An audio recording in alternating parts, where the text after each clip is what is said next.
अच्छा। उसके बाद इन्होंने आंदोलन शुरू किया, वहाँ जब बोधगया वाला इशू मैंने उठाया।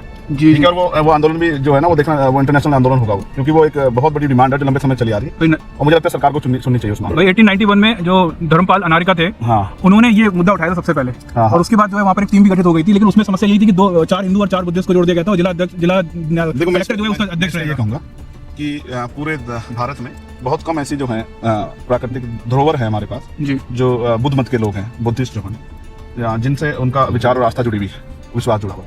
तो उसी एक पवित्र स्थल में से बोध गया है, जहाँ भगवान बुद्ध को ज्ञान प्राप्त हुआ। अब ये समझो इस पूरी प्रक्रिया में कि वो जगह जहाँ सिद्धार्थ गौतम से, राजकुमार सिद्धार्थ गौतम से बुद्ध जो है वो भगवान बुद्ध हुए, सिद्धार्थ से बुद्ध तक का सफर में वो बहुत बड़ा स्थान, तो उस पर जो क्लेम है वो बुद्धिस्ट समाज का है। पूरी दुनिया में उस जगह की मान्यता बुद्धिस्ट समाज के पवित्र स्थल के तौर पर। तो फिर उसमें किसी भी दूसरे धर्म के लोगों का इंटरवेंशन जो है या उनको इंक्लूड करना वो ठीक नहीं, उससे उनकी भावनाओं को, क्योंकि सबकी संस्कृति अपनी अलग अलग है, बिल्कुल, तो उसमें फिर एक तरह का जो विरोधाभास तैयार होता है। तो अब उस विरोधाभास से जो है आपसी मतभेद पैदा होते हैं। तो इससे अच्छा सरकार को तो अपने स्वतः ही चाहिए था कि उस पर जो है इस तरह की चीजें नहीं करते। सोचिए अगर हम राम मंदिर में कोई जाके कहने लग जाए कि साहब मुझे नमाज पढ़नी है, जी। या कोई क्रिश्चियन कहने लग जाए कि साहब मुझे जो है यहाँ बाइबल का पाठ करना है, तो जो राम मंदिर में आस्था रखते हैं उनको कितनी पीड़ा होगी। बिल्कुल। या कोई मस्जिद में जाकर कहने लग जाए कि मुझे गीता पढ़नी है भैया, मुझे जो है महाभारत पढ़नी है, जी। तो उनको उनके मन पर भी क्या बीतेगी। या कोई क्रिश्चियन उसमें, या गुरु घर में, हालांकि गुरु घर के लोग तो सबको इजाजत देते हैं कि अपने धार्मिक उपासना करो, उनका मत अलग है, लेकिन मैं सोचता हूँ इस तरह का अतिक्रमण ठीक नहीं है। तो उस पर वो रिपील होना चाहिए वो एक्ट, और उसको बुद्धिस्ट जो है उन्हीं के, और वो भी नकली बुद्धिस्ट नहीं। जैसा कि आप जानते हैं अभी कल रात कहने का मतलब कि आज 17वां दिन था हंगर स्ट्राइक का महाबोधि महाविहार में, और देर रात में 1 बजे पुलिस पहुंचती है अचानक से परिसर में, जहां पे भिक्षु लोग स्ट्राइक कर रहे थे, हंगर स्ट्राइक पर हैं, क्योंकि ब्राह्मणों का कब्जा दिया गया है बुद्धिस्ट महाविहार पे, जो दुनिया का सबसे बड़ा पवित्र जगह है बुद्धिस्ट का, उस पर ब्राह्मणों का कब्जा है वहां पे, और बुद्धिस्ट लोगों को कब्जा मतलब उनके हैंड ओवर नहीं किया जा रहा है, तो इसलिए हंगर स्ट्राइक पर है। देर रात 1 बजे पुलिस पहुंचती है, गिरफ्तार कर लेती है। अब इस पे क्या स्टेटस है, इसके लिए हमारे साथ स्पेशल गेस्ट हैं आकाश लामा जी हैं, और उनसे हम इस पर डिटेल्स पे बात करेंगे। नमस्कार दोस्तों, स्वागत है आप सभी का अनटोल्ड हिस्ट्री में। दोस्तों, जैसा कि आप जानते हैं, पुलिस प्रशासन ने महाबोधि महाविहार आंदोलन को दबाने के लिए रात में 1 बजे गिरफ्तारी के लिए घुसपैठ की, और उसमें उन्होंने ये खबर आई है कि एक महिला भिक्षुनी को मेल पुलिस ने जबरदस्ती कमर में हाथ लगाकर बैठाने की कोशिश की। इस पर हम लोगों की डिटेल्स में बातचीत हुई है। वहाँ पे आकाश लामा जी भंते जो पूरे स्ट्राइक कर रहे हैं, उन सब लोगों से बातचीत हुई है। आप इस वीडियो को ध्यान से देखिए, अंतिम तक देखिए, वहाँ पे क्या चीजें चल रही हैं ये आपको पता चलेगा, किस तरह से आंदोलन को दबाने की कोशिश हो रही है। साथियों, इस चैनल को ज्यादा से ज्यादा सब्सक्राइब कीजिए, सबसे सब्सक्राइब कीजिए, क्योंकि जितना आप सब्सक्राइब करेंगे, जितना इस चैनल की सब्सक्राइबर वैल्यू बढ़ेगी, उतने ज्यादा अच्छे कंटेंट हम आप लोगों के सामने लेकर आ पाएंगे। तो दोस्तों, इस वीडियो को अंतिम तक देखिए। स्पेशल गेस्ट आ चुके हैं, इनको मैं ऐड कर रहा हूं, और मैं आप जी जय भीम।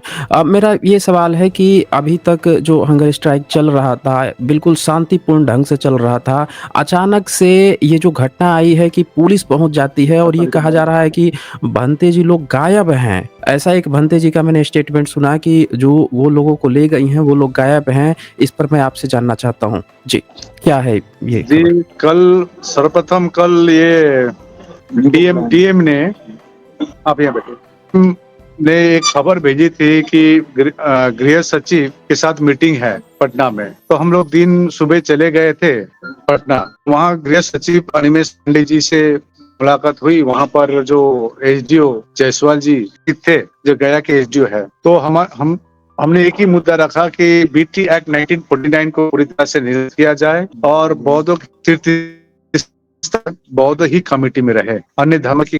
सीधी हम लोग ने एक 1 पॉइंट एजेंडा में बात की, और उन्होंने एक्नॉलेज भी, बहुत अच्छी बात हुई थी। उनको 1 सप्ताह का समय दीजिए, 1 सप्ताह के अंदर आपको जिला पदाधिकारी से, जिला प्रशासन से आपको मिलेगी रिजल्ट। और हम लोग ने एक चीज कहा कि ये अनशन हम लोग नहीं तोड़ेंगे जब तक बीटी एक्ट 1949 जब तक निरस्त नहीं होती है, तब तक हम लोग ये अनशन विड्रॉ नहीं करेंगे। ये क्लियर मैसेज गृह सचिव को दिए, तो गृह सचिव ने माना। तो हम लोग को उनको ज्ञापन भी दिए। उसके बाद हम लोग अपने जो अनशन का स्थल है, हम लोग बोध गया लौटे। लेकिन अचानक रात के 11:30 से 12 बजे करीब, लगभग वहां पर जो रात को रहते हैं 25 करीब भंते रहते हैं, और हम लोग ने वहां पर एक टीम लीडर भी है वहां पर, जैसे सुनीत पाल भंते जो पटना से हैं, मेरे पास हुआ है। तो सुनीत पाल भंते जी का अचानक फोन आता है कि पुलिस पूरा छावनी पूरा घेर रहा है यहाँ पर। अचंभित हो गए लगभग 25 भांते को वहां पर घेरा हुआ था, 70-80 सीआरपी के जवान, एसडीओ थे वहां पर, जो सीओ थे, डीएसपी थे, तो उन वहां पर डॉक्टर भी थे। तो आप अचंभित हो गए कि 11:30 से 12 बजे रात को डॉक्टर आ रहा चेकअप के लिए, जस्ट नॉर्मल चेकअप के लिए, क्योंकि दिन में एक भंते को कुछ असुविधा हो गई थी, वो दिन में ही डॉक्टर आए थे, डॉक्टर ने चेकअप कर ली थी, स्थिर थे, तभी अचानक तो मिडनाइट में आना, तो उनको कहा कि हम इनको हॉस्पिटल ले जाएंगे, तो एम्बुलेंस में चलिए, तो बीमार भी थे, लगभग 8 घंटे एम्बुलेंस चले गए, डर भी गए थे, इतने फोर्स थे, लेकिन बाकी जो स्वस्थ थी वहां पर कुछ उपासक उपासिका लोकल हमारे कार्यकर्ता भी थे बोध गया के, तो उनको जबरदस्ती उठाया गया और कहा गया कि आपके नाम पर एफआईआर है, आकाश लामा कहाँ है, क्योंकि यहाँ आपने रहने की आपके परमिशन नहीं है, तो परमिशन नहीं है, ये बहाना देके सबको घसीट कर गाड़ी में घुसाया गया।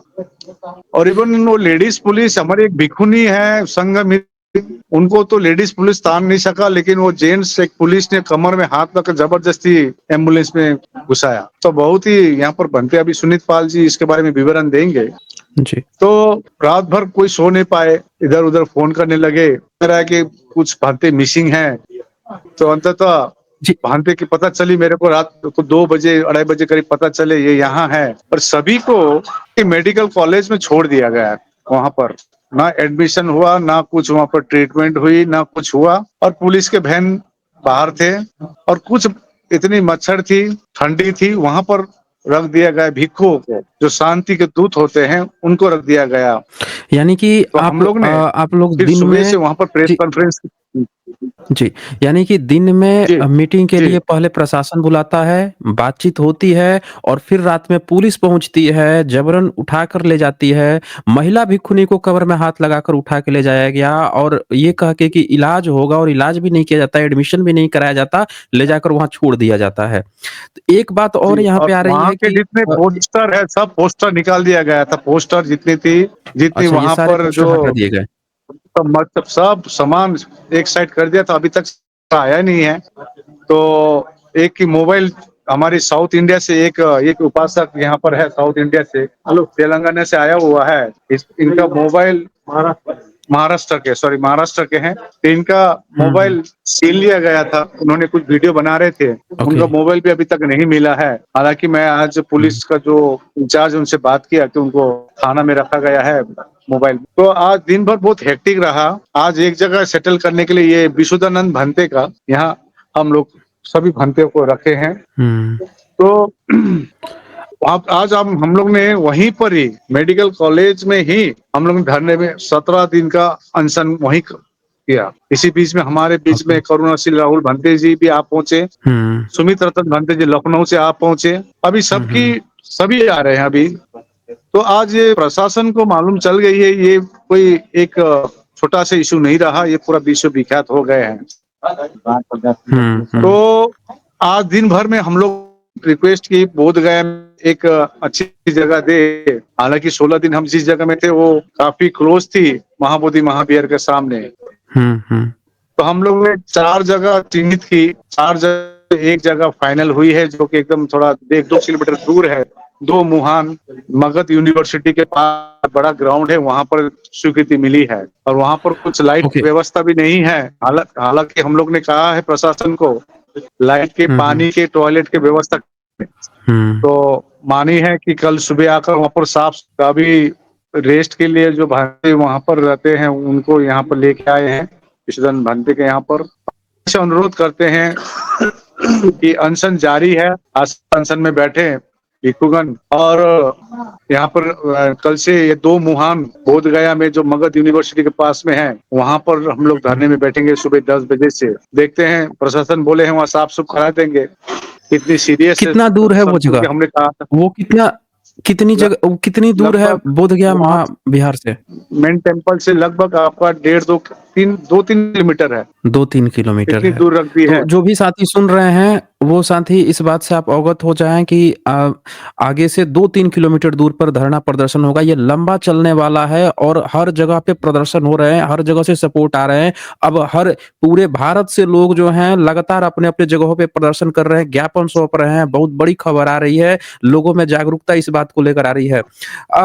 भंते जी एक बात बताएँ आप हमें कि प्रशासन जो है जब 17 दिन से शांतिपूर्ण ढंग से वहाँ पे चल रहा था आसानी से, अचानक से उसको ऐसी कैसी क्या दिक्कत हो गई कि वो रात में पहुँच के और इस तरह से उठाकर ले जाती है सब लोगों को, परेशान करती है? अब अभी अभी जिक्र किया कि पूरे भारत में इसकी आग जल गई है, ये बर्निंग इशू है हुँ। और जी। इंटरनेशनल प्रेशर पड़ रहा है। इस आंदोलन को कमजोर करने के लिए प्रशासन को कोशिश कर रहे थे, बहुत प्रेशर थी, लेकिन मेरे को लगता है जो रात के जो घटना हुई है, इससे ये चिंगारी और जलेगी। हाँ, और इस आपके बात से चैनल के लोग काफ़ी मार्फत दुखी हैं। जी, जी। जी, आपके चैनल मार्फत बहुत मैं अनुरोध करना चाहता हूँ कि युद्ध भूमि बोध गया है हमारे लिए अभी। हमारी सबसे पवित्र जगह हमको बैठने की अनुमति नहीं दी है, ये आप लोग सोचिए। ब्राह्मण वहाँ घुस के रह रहा है। ब्राह्मण की कोठी बनी हुई है, भीतर बुद्ध की मूर्तियाँ बना के बैठा हुआ है और भिक्षु लोगों को वहाँ से हटाया जा रहा है। सभी लोग जितने लोग तो सुन मैं रहे हैं, आप सब लोग सुनिए। जी, जी, जी।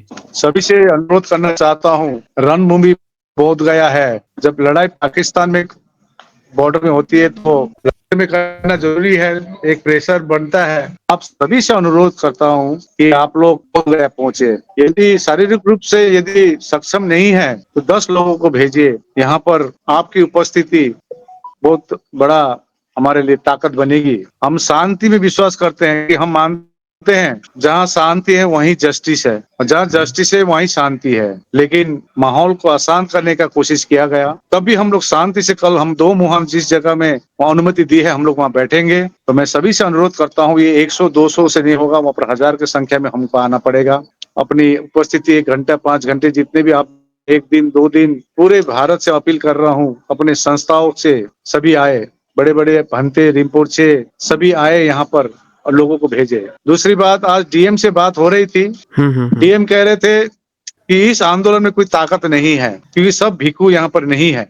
तो हम लोग क्लियर कर दिया, देखिए 3 प्रकार का भिखू है। एक भिखू तो जो चंद पैसों के लिए महाकुंभ में नहाने जाता है, ऐसा भिखू भी है।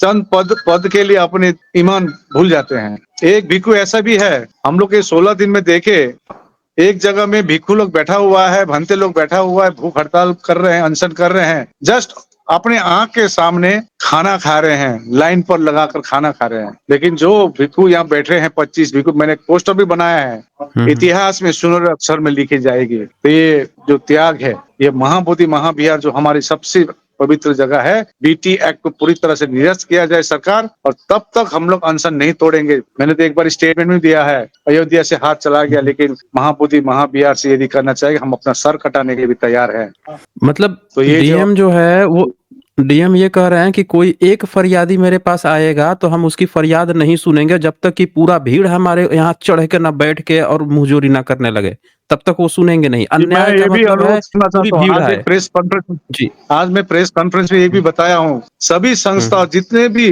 ब्लॉक लेवल में हो, विलेज लेवल में हो, डिस्ट्रिक्ट लेवल में हो, बड़ी संस्था हो, छोटी संस्था हो, सभी हमारे डीएम, गया के डीएम को पत्र लिखे बीटी एक्ट को निरस्त करने के लिए आप लोग भेजिए। इतने भेजिए उनको लगे कि ये उनके घर, उनके ऑफिस भी छोटी पड़ जाए। क्योंकि हम लोग जो पत्राचार अभी किए थे 26 नवंबर में पूरे भारत से, सरकार ने शायद डस्टबिन में फेंक दिया होगा। अब बहुत इसमें हम लोग चुपचाप नहीं बैठेंगे। और मैं आपसे चैनल से अनुरोध करना चाह रहा हूँ सभी को, गया के डीएम को, डिस्ट्रिक्ट मजिस्ट्रेट को, सभी अपना अपना लेटर पैड पर पत्र भेजे, मेमोरेंडम भेजे, उसका एक्नॉलेजमेंट आप रखें, उनको बता पाए पूरे भारत से है। यहाँ पर खाली लिमिटेड भिखू खाली नहीं है, मैं अपील करना चाहता हूँ। तो कल का जो घटना है थोड़ी मैं जी। जितने भी दर्शक सुन रहे हैं, आप सभी से रिक्वेस्ट है कि पूरे भारत में जहां भी है, देश विदेश में है, गया के डीएम को आप सब लेटर भेजे, वहां भेजे कि इसको रिजेक्ट किया जाए। वो कह रहा है कि भाई सबसे चाहिए तो, और जितने लोग पहुंच सकते हैं वहां पे उतने लोग पहुंचिए। अब तो वीकेंड है, कल सैटरडे संडे है, वीकेंड पहुंचिए। बाकी लोग, हर एक लोग व्यक्ति जो पहुंचिए और वहां पे अपनी वो प्रदर्शनी दिखाइए, अपना प्रेजेंट दिखाइए। जी भंते जी। जी जी, यही अनुरोध करते हैं। और मैं आपके चैनल को ये भी कहना चाहता हूँ, इस मूवमेंट को वीक करने के लिए बहुत व्यक्तिगत लांछना का भी लगा रहे हैं। कोई कह रहा है ये कुछ नहीं होगा, हमारे लोग ही कह रहे हैं। उनको तथागत बुद्ध सुबुद्धि दे और मूवमेंट में शामिल हो और महाबोधि महाविहार को मुक्ति करे। सिर्फ मेरा पिताजी यदि अब हॉस्पिटल में जेल में है तो जेल में मिलने खाली मत आइए, या जेल में फल फूल देने मत आइए, खाली जेल से निकालने का कोशिश कीजिए और हाथ में हाथ बांधकर इसमें आगे बढ़े। और कल हम लोग और ज्यादा से ज्यादा लोग दो मुहान में पहुंचे, ये सभी से अनुरोध करना चाहता हूँ। यहाँ हमारे बीच में जो भिक्खु थे, वहाँ मॉन्ग जो हेड वहाँ पर है, उनसे भी आप बात सुन सकते हैं। जी, मैं जी, पटना ज़रूर, से ज़रूर। हैं, सुनीत पाल भंते जी, आप अपना बात जी, रखिए। जी। जब सुनील हम लोग सुनीत पाल भंते जी, अपना जी, परिचय जी, दीजिए। सुनील जी। नाम भिखु परमपति गौतमी बुद्ध विहार पाटना से बिलोंग करता हूँ। हम लोग मैत्री पूर्वक सर्किल अफसर को भी बात को सुना, जैसे बताया हम लोग चले गए। एसडीओ के कहा कि एसडीओ साहब से मिले, उनसे भी मिल लिए हम लोग प्रतिनिधि मंडल के रूप। कल बड़ी दुख है, विडम्बना यह है कि जब बिहार सरकार के गृह सचिव जहाँ है वहाँ खुद एसडीओ ले गए और ले जाने के बाद वहाँ जो ज्ञापन देना था, देने के बाद उन्होंने कहा कि 1 सप्ताह में आपका रिजल्ट बता देंगे एसडीओ साहब के माध्यम से। फिर हम उनको करबद्ध प्रार्थना करते हुए कहा कि ठीक है, आप जब मन करे तब आप दीजिएगा, 1 सप्ताह 2 दिन 1 महीना वो आपका विषय है, लेकिन जब तक आप वहाँ हम लोगों को लिखित नहीं आश्वासन देंगे कि हाँ 1949 एक्ट रिजेक्ट किया जाएगा, तो तब तक हम लोग वहाँ रियल भूख हड़ताल पर रहेंगे। वो कहा कि हाँ हाँ ठीक है, आपका अधिकार है। उस समय एसडीओ साहब कुछ नहीं कहे और 12 बजे रात के आकर के पहले तो बहानबाजी करके लोगों को झूठ मूठ चेक किए। किसी को कहे कि बीपी लो है, किसी को कहे कि बीपी हाई है, ऐसे करके कि भंते जी लोगों को चेक करवा दीजिए। हमने भी उनका मैत्रीपूर्ण कहा कि ठीक है, आपका चेक कराने के लिए भंते लोगों को कहे कि चले जाइए। वो लोग जब एम्बुलेंस में बैठ गए तो इनका लॉक करके आगे ले गए और ले जाने के बाद वही एसडीएम कह रहा है कि आपको पता नहीं है, यहाँ परमिशन नहीं मिला है। हम कहें कि परमिशन नहीं, हम आप लोगों को लिखित इंफॉर्मेशन दिए हैं, इसका हमारे पास प्रमाण है। वो कहा कि नहीं, आप लोगों के ऊपर एफआईआर हो गया है। हम कहले कि एफआईआर है तो आपने एफआईआर दिखाइए। कहा कि कुछ दिखाना नहीं है, आप लोग चलिए बैठिए। हम कहेंगे तब तो ये आप अनर्थ कर रहे हैं, हम लोगों को भोलापन के आप फायदा उठा रहे हैं, इसलिए अब हम नहीं जाएंगे। आप हमको मारिए पीटिए, जो करना है कीजिए, लेकिन हम नहीं जाएंगे। फिर हमसे अभद्र व्यवहार किए और करने के बाद में ओके, दो तरफ से हाथ में लगे और लग करके खींच करके एम्बुलेंस में बैठाए और उसी मतलब जगह पर अभद्रता से एक खींच कर ले जाया गया है। जी अभद्रता और के साथ वहीं खींच कर ले जाकर बैठाया गया है। देखिए साथियों, सब जी लोग गौर से ध्यान से दीजिए। और वहीं पे एक हमारी भिखुनी थी जो संगमित्रा नाम हुँ। की, वहाँ एक जी। लेडी, वो लेडीज जी, पुलिस जी। से नहीं उठने लगी। तब क्या किया कि एक पुलिस ने उनके कमर में हाथ लगा करके और टांगी म और घिसेट महिला करके उनका महिला जीवन। महिला पुलिस थी? वो महिला पुलिस थी? महिला पुलिस, एक महिला पुलिस थी जिसे उन्होंने जी, नहीं जी।